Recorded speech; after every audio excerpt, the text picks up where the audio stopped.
Vuelvo entonces a cómo son los mecanismos de manipulación. Si nosotros pensamos que hemos perdido el paraíso y que de alguna manera la maldad de los que producen es lo que está causando la pobreza, cuando es exactamente al revés, ¿no? Es la ambición de los que producen, lo único que combate la pobreza.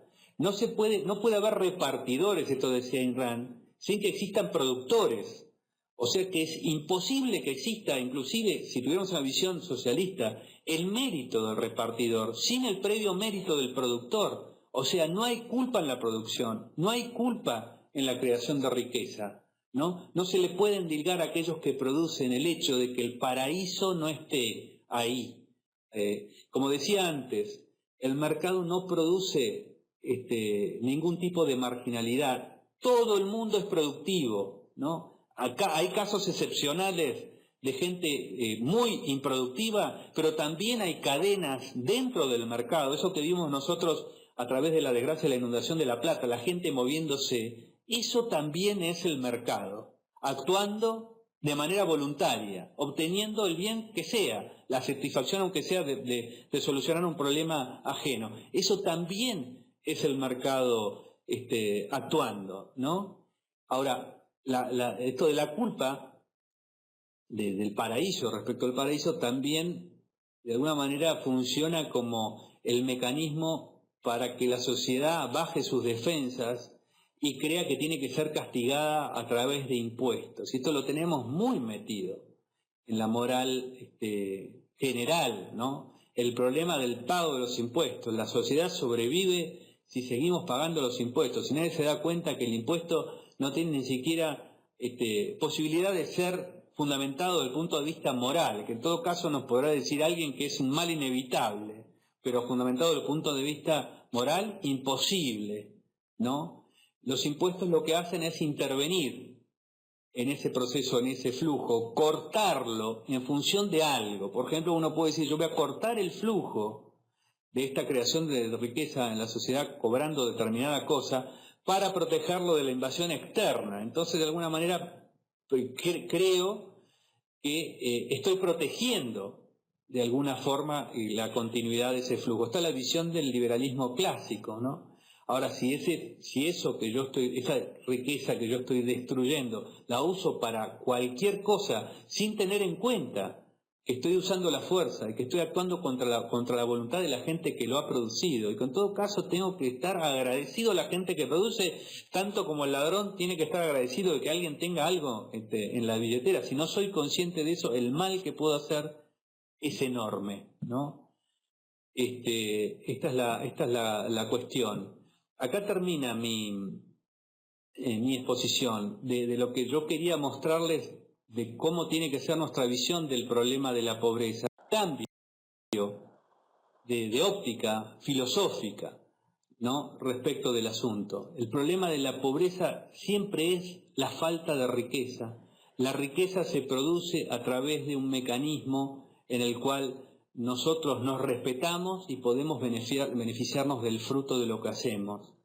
Lo que hacemos mucho más allá de lo que consumimos siempre beneficia a los demás, no solamente cuando lo hacemos porque intercambiamos, sino porque lo que acumulamos también ingresa en el proceso productivo y permite la producción a gran escala. La gente necesita estar rodeada de gente que esté mejor. Los pobres necesitan ricos, no funcionarios.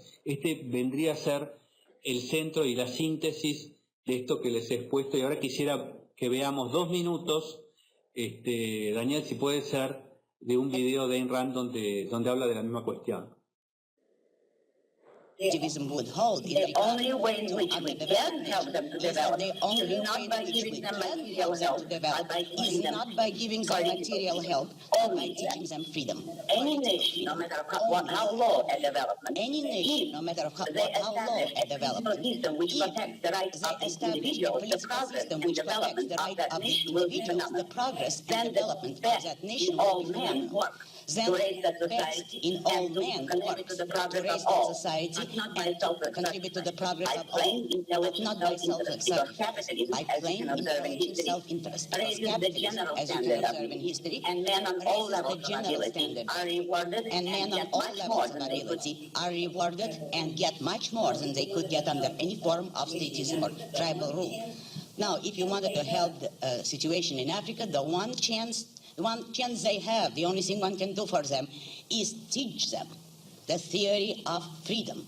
If people who have lived for centuries in violence would discover that they have a chance to exercise their ingenuity to create something, and that their rulers will protect them rather than forbid it or expropriate it, you will be amazed what productive talent suddenly will rise. Observe that at the start of the Industrial Revolution, most nations in the world were pretty primitive, perhaps not as far back as the African people, but still, they were savages in the Middle Ages compared to what they are today. And then 1 century of freedom, you can't recognize the nature of the civilization, of the material prosperity, and undreamed of talents suddenly appear among men. Well, I would predict the same thing would happen in Africa. If there were anybody to teach them what is freedom and what is collective. Bueno, creo que eso resume, no sé si todos, porque tenía puesto mi micrófono, si alcanzaron a verlo, por lo menos deben haber leído los subtítulos, ¿no? Vendría a ser el resumen de lo que dice Ayn Rand sobre esta cuestión, ¿no? Sobre la cuestión de la libertad y la pobreza, lo que necesita más que nadie, eso que llaman el capitalismo salvaje, que es un contrasentido absoluto. ¿Cómo puede ser salvaje que no intervengas cuando alguien está actuando de manera voluntaria y de acuerdo a su propio beneficio? ¿Cómo puede ser eso salvaje? Pero eso que llaman salvaje lo necesitan mucho más las personas pobres que las personas ricas, por decirlo de alguna manera. La capacidad que tienen las personas ricas de, en un sistema así salvaje de intervención económica, de subsistir, son mucho mayores que la gente pobre. La gente rica tiene posibilidad de conseguir ventajas del poder, tiene posibilidad de zafar de algunas de las persecuciones de parte del poder político o tiene la posibilidad de acomodarse. El individuo común, ¿no? Esto quiere decir propiedad privada, la propiedad de los privados, de la gente que no tiene títulos, no tiene beneficios, no tiene herencia, no tiene nada. Esa es la propiedad de cualquiera, cualquiera tiene acceso a su derecho de propiedad. Esto es básico para una persona sin recursos, mucho más todavía que para una persona que sí los tiene, ¿no? Y esta óptica tiene que cambiar. De alguna manera es nuestra función tratar de esclarecer esta cuestión. El link del video, ahí se los voy a pasar, los voy a pegar en el chat.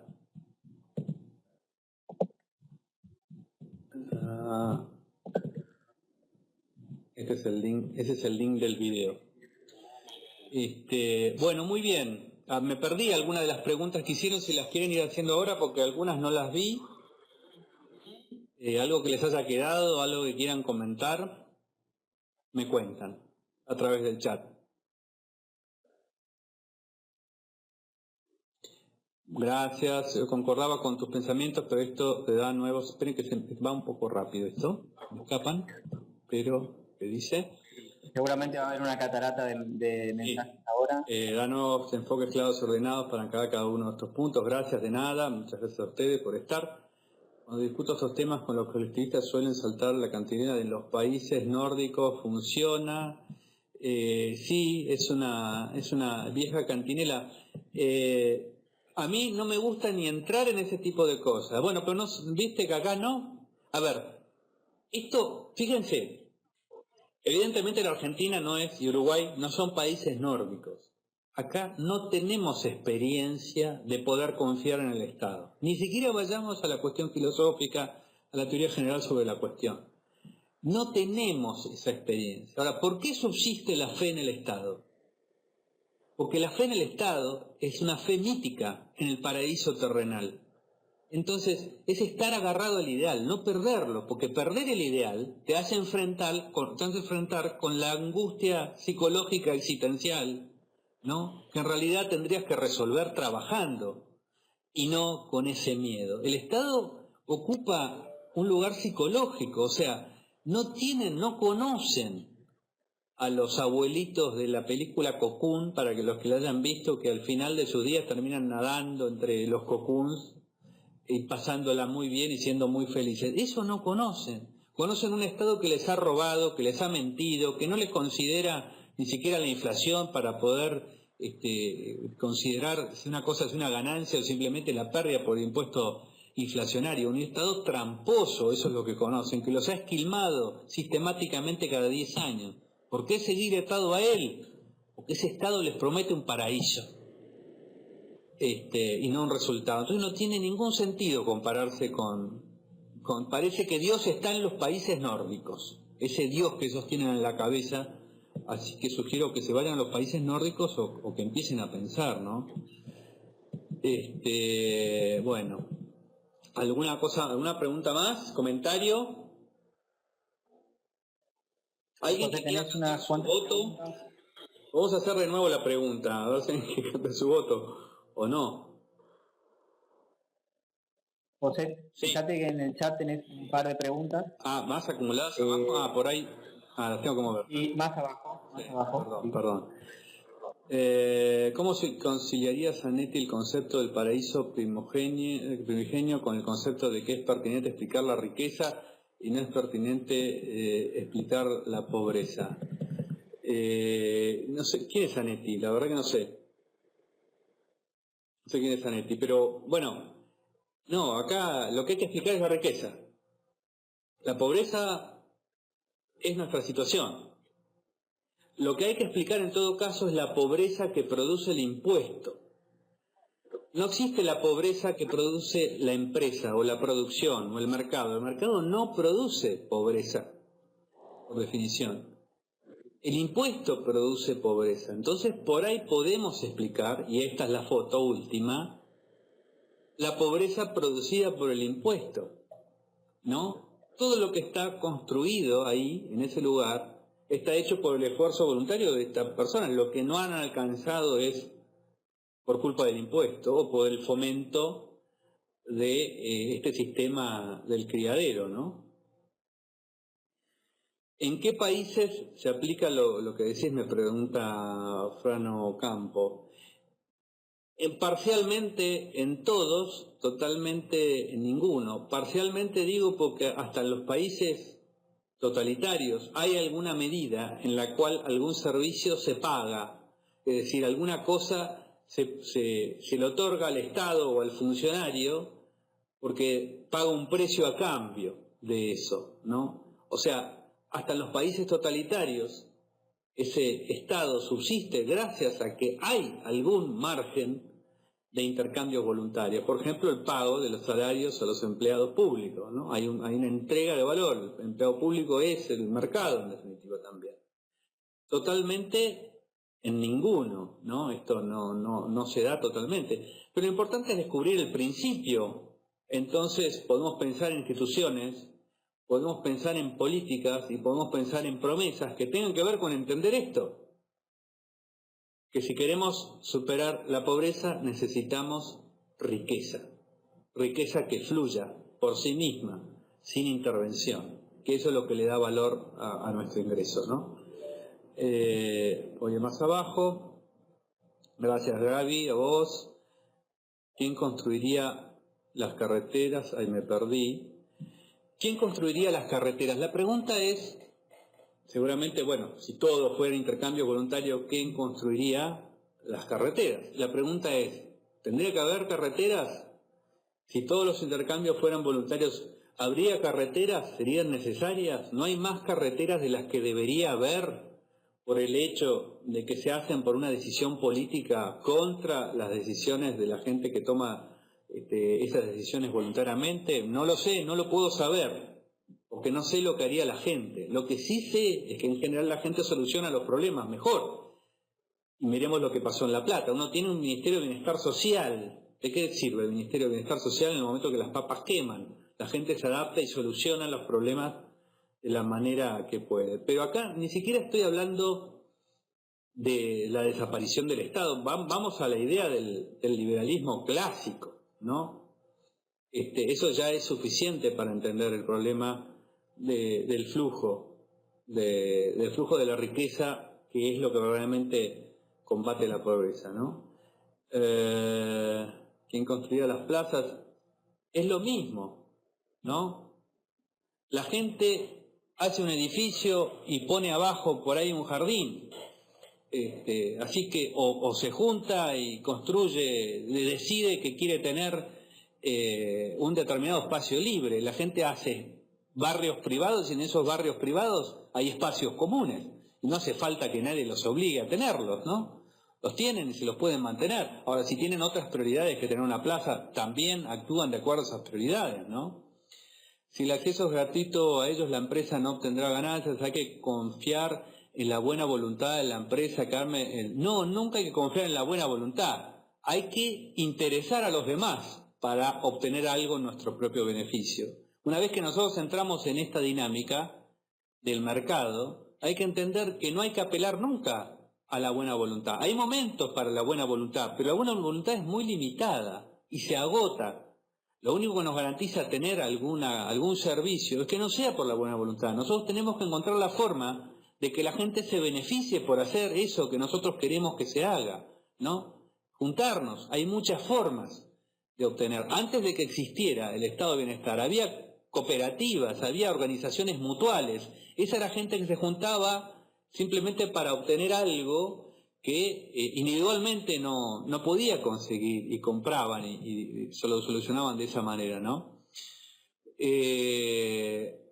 Dice 2527, gracias, dice que leyó el libro, le pareció generoso en enfoques distintos a lo que comúnmente por una cuestión distinta la gente tiende a pensar, la de comparación del ideal de un paraíso inexistente con la realidad brillante. Bueno, muchas gracias. Sí, es muy contraintuitivo lo que nosotros estamos señalando, pero ¿por qué es contraintuitivo? Porque la humanidad viene seteada en una visión mística de todo. Y la época de la ciencia, o sea, mirar la realidad como es, aceptar los errores, aceptar, digamos, que nuestras ideas sean de alguna manera refutadas para obtener un beneficio de mayor conocimiento, eso es lo nuevo, ¿no? En la mentalidad del hombre. Eso es lo que nos ha hecho avanzar una cantidad. Poneme paso alguna porque es un poco brusco el cambio de esta barrita. Camilo dice, José, ¿qué responderías a los que aceptan el mercado pero proponen que el Estado debe estar en los lugares donde el mercado no satisface las necesidades? Por ejemplo, llevar agua corriente a distintos lugares. Es una gran trampa.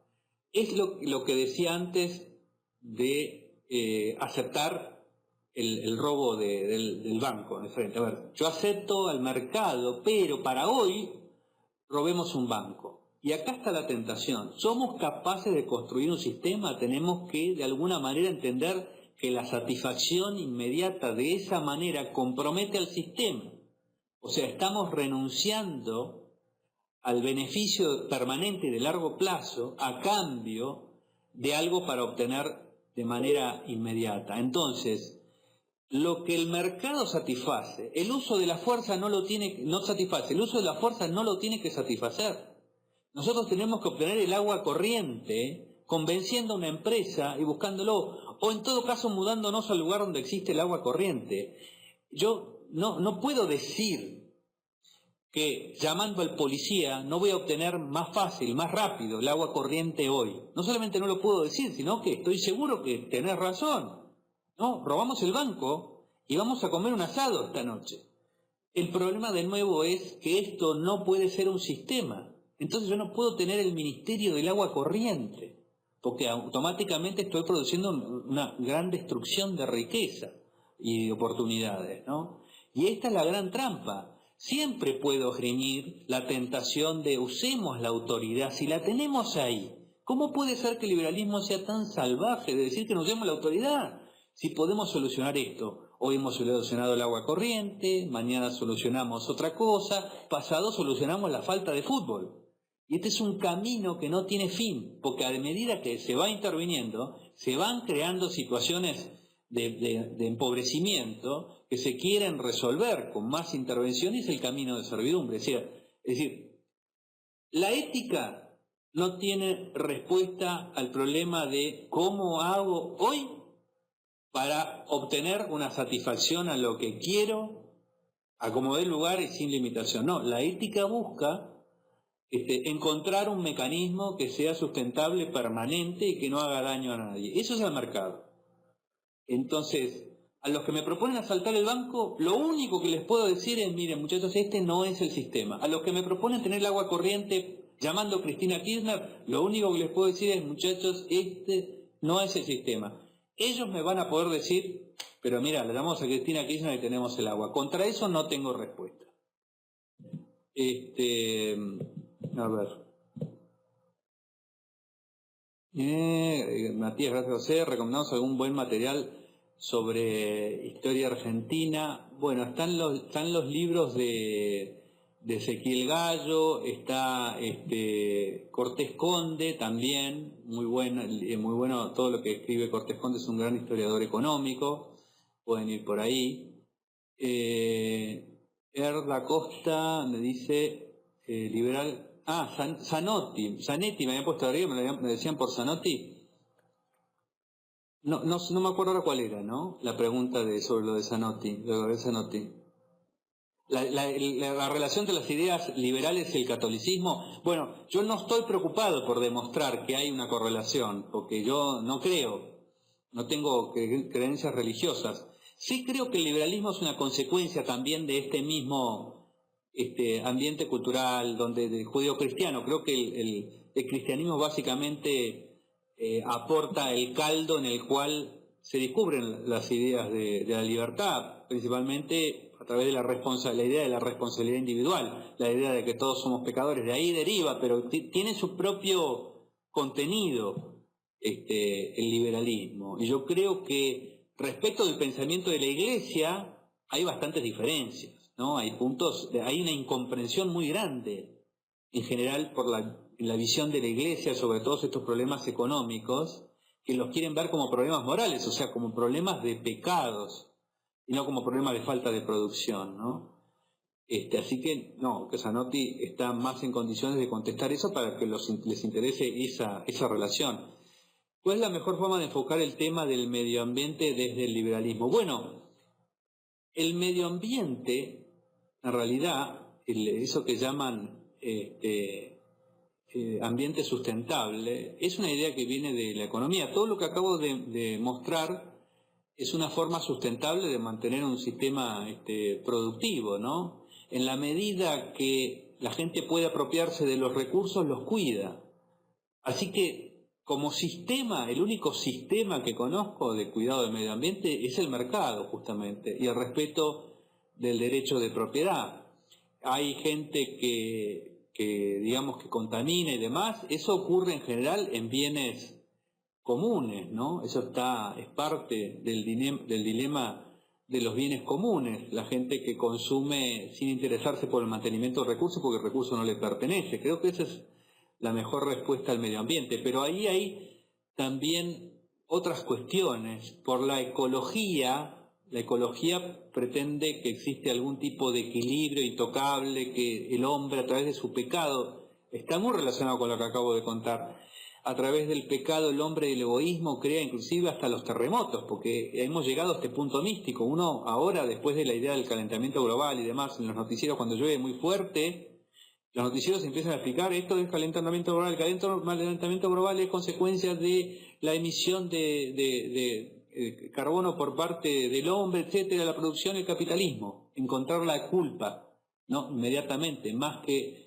el cuidado del medio ambiente. Así que también hay mucho de contaminación de este tipo, ¿no? Y de mito, hasta el tsunami que hubo en el año 2009, ya no me acuerdo el año, 2009, 2008, era atribuido al problema del calentamiento global, como si los terremotos o los volcanes fueran inventados a partir del capitalismo. Desaparecieron los dinosaurios mucho antes de que la gente se relacionara de manera voluntaria, ¿no?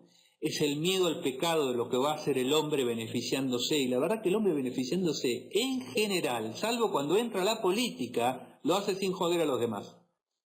Entonces, no es al hombre en el mercado que tenemos que tenerle miedo, sino al hombre con la espada, al hombre con poder. Ese es el que es complicado, ¿no? Avi dice, bueno, lo de Zanotti, ¿cuál es la mejor forma de enfocar el tema del medio ambiente? Ya está, el catolicismo no es liberal, Jesucristo sí. Puede ser, yo en una época que era bastante creyente, lo veía de esa manera, ¿no? No veía ninguna complicación, pero bueno, estoy apartado de eso, de ese problema. Jesús fue revolucionario libertario en su época, en contra de los castigos, a favor de la tolerancia, predicaba las ideas con el corazón. Sí, hay bastante de eso, ¿no? Inclusive el concepto del rico que aparece en el Evangelio es un concepto de un rico privilegiado en general, ¿no? No es del que estamos hablando nosotros, no había ningún Bill Gates ahí, ¿no? Se armó el debate, A ver, bueno. El argumento de los intervencionistas en obras públicas de uso colectivo es superar los muchos desacuerdos de grupos numerosos. Sí, está ese argumento, es utilizado para todo, ¿no? Ahora, ellos resuelven a ciegas, este es el problema. Ellos superan el desacuerdo de los grupos numerosos, que tiene un alto costo de transacción ponerse de acuerdo, con la decisión de un ciego total, que es el Kicillof, que decide armar un puente. ¿No? Ese no tiene ni idea de si está destruyendo más riqueza de la que está produciendo o no, ¿no? Así que no, desgraciadamente no lo pueden resolver, a pesar de lo que quieren, ¿no? No es cierto que todo aquello que no logramos hacer como seres humanos puede suplantarse por la autoridad. Es un mito que la autoridad pone remedio a todo aquello que no hemos podido solucionar usando la cabeza, ¿no? La autoridad simula la solución del problema, le pone fin a lo bestia, no lo soluciona, ¿no? Dice basta, hacemos el puente y se terminó.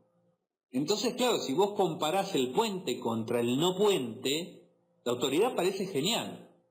Ahora, si vos comparás el puente con lo que la gente quería, se te complica porque no tenés ni siquiera la información para responder a la pregunta de si el puente conviene o no conviene. Este es el dilema, ¿no? Si la solución del mercado puede haber una cooperativa, que se jodan los grandes proveedores, es una cooperativa, no lo entendí eso. Elio Cés dice, perdón, quise citar a Ingram en el anterior mensaje, ¿no? En Moreno el agua nosotros se la pagamos a una cooperativa también, es un mito que necesitemos gigantesco sistema de aguas públicas, las cooperativas son lo peor de los monopolios. Me dice Fernando Campo, tengo una medio descolgada, si hay tiempo, dale, descolgala. Hay tiempo, tenemos unos minutillos, nos hemos pasado, pero bueno, no pasa nada, no nos van a cobrar. Es gratis todo esto. Después de lo que hemos hablado, esto es gratis. Si los servicios fueron privados, habría más competencia, no sería un monopolio del Estado y estos serían más económicos y mejores. Sí, además la competencia, un aspecto del mercado que no se suele ver, porque competencia hay también fuera del mercado, es la colaboración. En el mercado hay una cuota gigante de colaboración. Piensen en lo que hacen ustedes cuando salen de su casa hasta que llegan a la noche. ¿Cuántas transacciones hacen? ¿Cuánto colaboran con los demás? ¿Cuántas cosas sin ni siquiera escribir pasan, ¿no? Que se intercambian. Bueno, todo eso es el mercado, lo que no hay que impedir. Me dice Gabriel, gratis estás mostrando los beneficios, no los costos. Muy bien, Gabriel. En fin, dice Fernando Campos, ¿existe algún libro para recomendar que compare la movilidad social en la Argentina liberal de 1880 a 1930 versus la de hoy? Sí, había uno, no sé específicamente ahora, pero podemos buscar, a lo mejor lo tiene más presente. Lo que sí me parecía muy interesante es un libro que escribió Martín Krause con Alberto Venegas Lynch sobre el tema de la asistencia a los pobres en el mercado y fuera del mercado, lo que ocurría antes y después de esa intervención, ¿no? Pero hay muchas cosas escritas sobre cómo funcionaban las cooperativas. Me parece que la mejor medición de la movilidad social es la gran inmigración, cómo se multiplicó la población en la Argentina, ¿no? El modo en que se digamos, la gente en una situación paupérrima pasó digamos, vino a la Argentina en búsqueda de esas oportunidades, ¿no? Y todas esas generaciones de personas que cambiaron su situación en una sola generación, y eso hoy ya no lo vemos, ¿no? Después del estado de bienestar no existe más. ¿Cómo cree que se pueden resetear los preconceptos sobre este tema en Argentina? Dice Jorge, hay que ir al tema moral. Pero la moral es algo que no me canso de explicar, ¿no? Porque no tengo una visión religiosa. La moral no es un conjunto de reglas para ir al cielo. La moral es un conjunto de reglas que descubrimos para vivir en la tierra según nuestra real situación existencial acá, con el uso de la razón.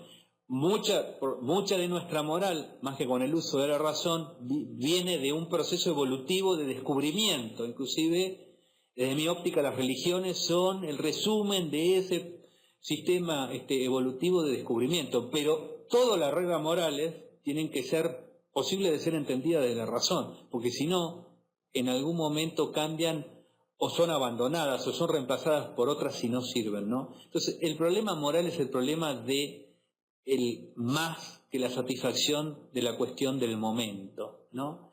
Yo puedo hacer una fiesta esta noche y gastarme todo lo que tengo y divertirme muchísimo, pero ¿cómo voy a vivir mañana? Entonces eso es lo que tengo que descubrir. El idealismo va por el lado moral, igual cuando salpica la política o cuando se mete en la política o cuando la juzga. Basta de pedir santos en la política en el sentido de lo que se piden. La única santidad que queremos es de la gente que es consciente de que está utilizando la fuerza desde un cargo público. Eso nos basta, ¿no? Eso es suficiente como ética, o es el punto número 1. El que no entiende eso no me sirve de nada que no robe, ¿no? Porque el daño que está haciendo las cosas desde un punto de vista bien, es mucho peor del que hace un ladrón desde el gobierno, ¿no? Así que cuidado, que la corrupción del Estado no es consecuencia de los malos, en general es consecuencia de los buenos, y esto es lo que es dramático. Por eso creo que es un tema moral. Acá me anda mal el copy-paste, me dice Elio Cés, pero bueno, vamos llegando al final. Si alguien tiene alguna pregunta más, les agradezco a todos su participación.